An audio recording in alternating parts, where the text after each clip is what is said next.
Everybody, मैं ऋतु निगम और आज मैं आपको बताऊंगी पुस्तक समीक्षा यानी कि बुक रिव्यू के बारे में। ठीक है, तो बुक रिव्यू क्या होता है? बुक रिव्यू का मतलब होता है, सबसे पहले तो हम इसका मीनिंग और इसका इम्पोर्टेंस पढ़ेंगे। मीनिंग और इम्पोर्टेंस और इसकी नीड फॉर अ स्टडी, यानी कि बीएड में हम ये क्यों पढ़ रहे हैं, हम सेकेंड सेमेस्टर में बीएड में ये क्यों दी गई है हमें, ये देखेंगे। उसके बाद में मैं आपको बताऊंगी कि फ़ाइल कैसे बनानी है, या फ़ाइल की नंबरिंग कैसे करनी है, इंडेक्सिंग कैसे करनी है, यानी कि आपको स्टेप बाय स्टेप उस फाइल को कैसे बनाना है।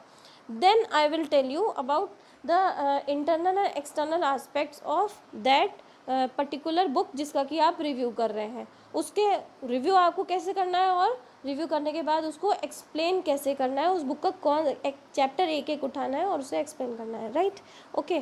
तो सबसे पहले चलते हैं book review. What is book review? Book review is a literary criticism of a particular book in a specified in a given period of a given text। ठीक है, हाँ, यानी कि गिवन टेक्स्ट यानी कि एक पर्टिकुलर बुक, तो उसको क्रिटिकली एनालाइज करना है हमें। और यूनिवर्सिटी ने ये हमें आपके कोर्स में आपको क्यों दिया है, जिससे कि यूनिवर्सिटी ये देखना चाहती है कि आप थोड़ा सा रिसर्च एप्टीट्यूड उसमें डेवलप हो। तो रिसर्च एप्टीट्यूड जब आप डेवलप अपने अंदर करेंगे तभी तो आप उस चीज़ का क्रिटिकली एनालाइज कर पाएंगे और तभी आप उस चीज़ को डिफ़ाइन कर पाएंगे अपने वर्ड्स में। तो ये कहीं भी टेक्स्ट है नहीं, लिखा नहीं हुआ है, ये आपको अपने वर्ड्स में करना है। बाकी आगे की जो प्रीवियस ईयर के स्टूडेंट्स, मैंने उनकी फाइल्स वगैरह मैं आपको फॉर एन एग्जाम्पल दिखा रही हूँ। आपको अपनी लैंग्वेज में अपनी फाइल्स बनानी है। आपको इस बार 2 बुक्स का रिव्यू करना है। ठीक है, अब मैं आपको बता रही हूँ कि फाइल्स में किस प्रकार से आपको नंबरिंग करनी है। तो नंबरिंग इंडेक्सिंग में कैसे करनी है? सबसे पहले फाइल में क्या होता है आपका एक्नॉलेजमेंट। ठीक है, उसके बाद में सेकंड आपका आता है इंट्रोडक्शन, यानी कि पुस्तक की में प्रस्तावना। ठीक है, उसके बाद में आप आ जाएंगे सीधे book review. What is book review? The meaning of the book review. ठीक है, बुक रिव्यू का मीनिंग आप 2-3 डेफिनेशन एटलीस्ट लिख लेंगे। बुक रिव्यू की डेफिनेशंस जैसे लेविस के अनुसार, according to Lewis, book review is a critical analysis of particular book. ठीक है, देन उसके बाद में हम उसकी नीड एंड इम्पोर्टेंस करेंगे। नीड एंड इम्पोर्टेंस, तो नीड क्या है, हम क्यों इसको कर रहे हैं? Need for to develop the research aptitude in this among the pupil teachers. ठीक है, आप ट्रेनी है, आपके अंदर एक रिसर्च एप्टीट्यूड होना चाहिए।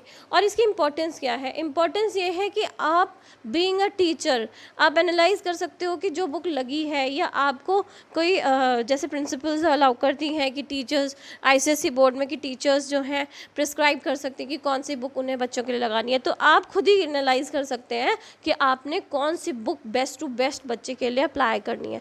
फॉर एन एग्जाम्पल, जैसे कोई अगर हम साइंस की बुक लेते हैं या मैथ्स की बुक लेते हैं, तो वो बुक सबसे अच्छी मानी जाती है जिसमें एग्जाम्पल्स के थ्रू पढ़ाया जाए, ज़्यादा से ज़्यादा ऑब्जेक्टिव क्वेश्चंस हो।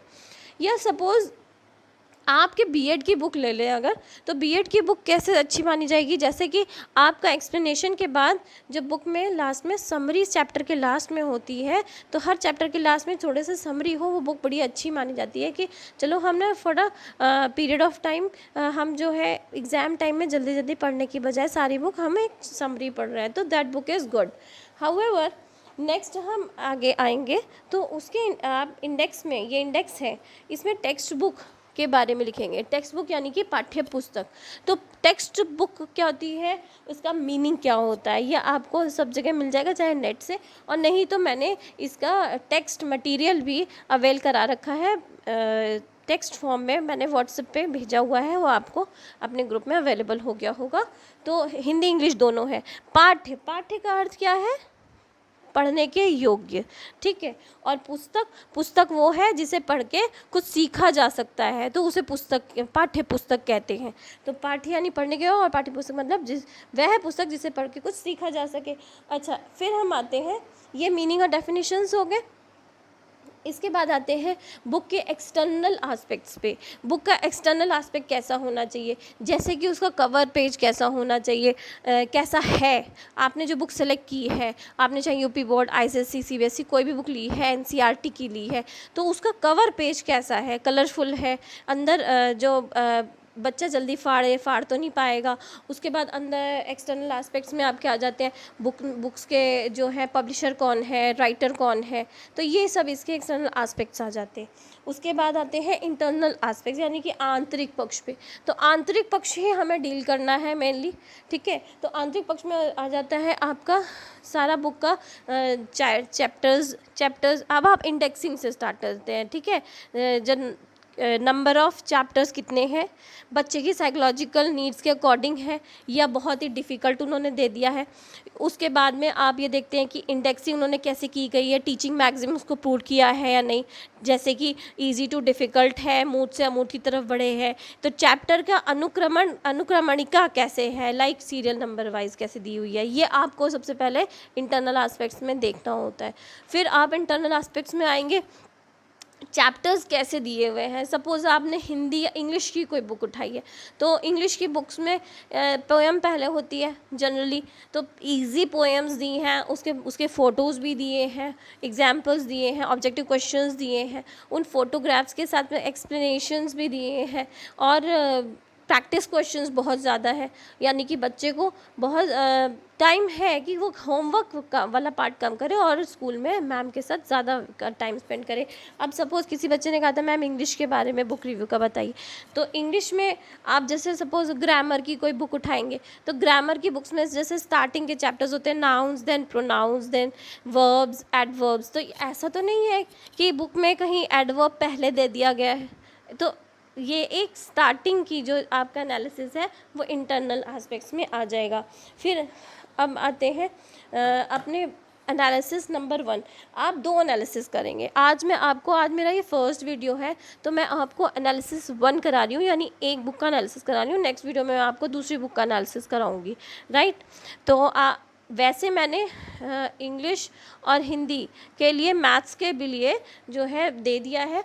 इट इज़ सो इजी कि आप अपने आप देख के इस चीज़ के एनालिसिस खुद कर सकते हैं। आपको बहुत ज़्यादा किसी से कॉपी करने की ज़रूरत नहीं है, ठीक है। आप पहले तो अब मैं आपको फाइल दिखा देती हूँ किस प्रकार से बनेगी। Thank you.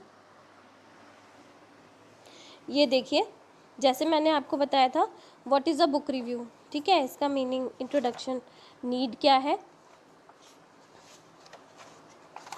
फिर characteristics of a good text book, meaning of the text book है, फिर उसके बाद characteristics of a good text book है। ये काफ़ी आपको लिखना है, आपको एक दो पेज में एक टॉपिक एटलीस्ट लिखना है।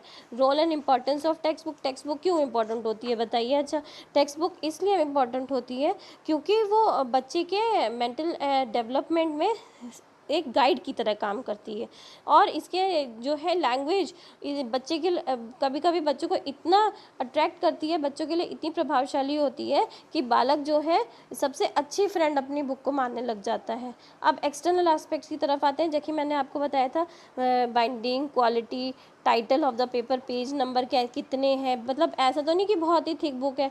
अब आजकल जैसे देखा जा रहा है कि मैं देखती हूँ CMS वगैरह में, स्कूल्स में ये प्रचलन हो गया है कि एक टर्म की एक बुक कर दी गई है, दूसरे टर्म की 2 बुक कर दी गई हैं। तो ये बच्चों के लिए बहुत अच्छा है। इसलिए हम ये एस्पेक्ट में हम लिख सकते हैं आप इस पेज में कि page numbers of the text book have been reduce this days. ये कम कर दिया गया है। क्यों कम कर दिया गया है? क्योंकि बच्चों का बैग बड़ा हैवी हो जाता था। Back page of the book कैसा है और नेम ऑफ द स्कूल जहाँ जहाँ ये अप्लाई हुए हैं, ये आपको पता हो तो लिखिए, नहीं पता हो तो मत लिखिएगा, ठीक है। इंटरनल एस्पेक्ट्स में मैंने आपको बताया था कि फ्रंट पेज कैसा है, इंडेक्सिंग के बाद में आप मैटर कंटेंट पे ज़्यादा फोकस करेंगे, यानी कि क्वांटिटी कितनी है, सेंटेंस वगैरह अच्छे दिए गए हैं या इतने डिफ़िकल्ट है कि बच्चा कर नहीं पा रहा है, डायग्राम्स, क्वेश्चन आंसर्स और एक्सरसाइज वगैरह किस तरीके से दिए गए हैं। आपको मतलब ज़्यादा से ज़्यादा आपको अच्छी बातें ही उसमें ढूंढनी है बुक में और उसे लिखनी है। It should avoid writing this kind of extreme words for criticise. अब इसने बच्चे ने एक डैफोडिल्स नाम की है, तो विलियम वर्ड्सवर्थ की पोएम, उसको इसने एक्सप्लेन करा है। तो इसने इसके बारे में लिखा है। आप चाहे तो देखिए, मैंने बोर्ड पे भी बनाया है, आप चाहे तो प्रोज करिए, इंग्लिश में अगर आप कर रहे हैं तो प्रोज कर सकते हैं। प्रोज का एक चैप्टर का पैराग्राफ ले सकते हैं, उसको एक्सप्लेन कर सकते हैं।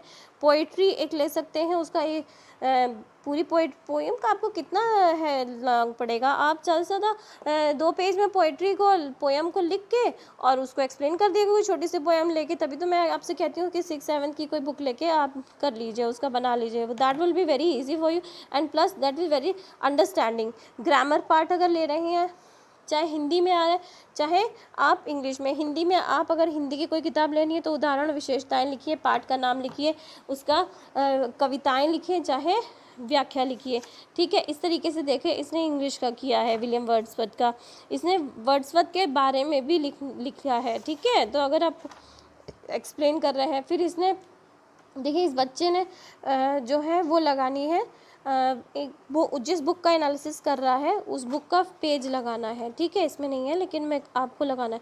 तो उस बुक का पूरा फ्रंट पेज यहाँ इस साइड में लगाना है। वो जिस चैप्टर की आप ये लिख रहे हैं, जैसे अ हॉर्स एंड 2 गोट्स लिख रहे हैं, तो यहाँ पे उस चैप्टर की फ़ोटो लगानी है। अभी आपके पास टाइम नहीं है तो कोई बात नहीं, आप उसके हाथ से स्केचिंग कर सकते हैं, और नहीं तो कुछ हेडिंग वगैरह लिख लीजिए। जैसे ही मार्केट्स वगैरह खुलेंगी तो आप कलर फोटोस्टेट उसकी यहाँ पे लगवा दीजिएगा, ठीक है। नेक्स्ट देन इसने एक और चैप्टर का एनालिसिस किया है। आपको एक बुक से एटलीस्ट 2 चैप्टर्स का एनालिसिस करना है, ठीक है। इसने 4 चैप्टर्स का किया ही हुआ है, आप देख रहे हैं किस तरीके से इसने किया हुआ है, ठीक है। तो उसके बाद इस बच्चे ने जो है इवैल्यूएशन ऑफ द बुक, ये बुक को इवैल्यूएट किया है।